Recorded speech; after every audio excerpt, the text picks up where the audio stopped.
If you've been learning English for years and still feel stuck, this is why. You see, getting fluent in English is a bit like getting fit at the gym. Think about the gym.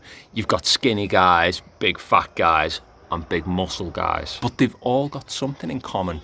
They're all members of the gym. They're all at different levels and working towards different goals, but they don't call themselves gym learners or say, I'm practicing the gym. But that's exactly what you do when you say, I'm learning English. If you've been learning English for years and you still say, I'm learning English, why?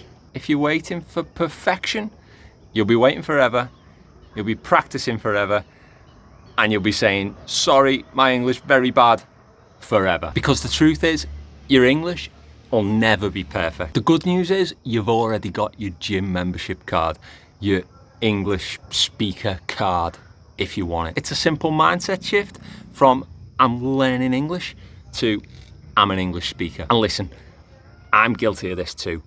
Me and Mrs. D met a lovely French-speaking couple a couple of weeks ago, and I was quite excited to practice my French. But what did I do? What was the first thing I said? Bonjour, je suis désolé, mon français est nul. So trust me, I feel your pain. That's what you're doing to yourself in English all the time. So get your mindset right. Even if you don't feel ready, you're an English speaker. And when you think about it, it's not a lie. You are an English speaker, and all English speakers, natives and non-natives, have different levels, different language skills. Once you can understand other people and you can say what you want to say so that you can get your message across, you've cracked it. You're in the club. Imagine you're nervous because you've got to do a presentation at work. You've actually got to unmute and communicate some ideas to your team. Do you think a native speaker wouldn't be nervous in that situation? Don't you think there are plenty of native speakers who wouldn't have the language ability or the confidence to present something in front of others, or even to express an opinion in a meeting? Because I promise you, there are. I know people who can't read and write, native English speakers. So if you can read and write in English, in many ways, your English is better than theirs. Unless you're in school or you've got to take some kind of English exam, you need your English as a communication tool.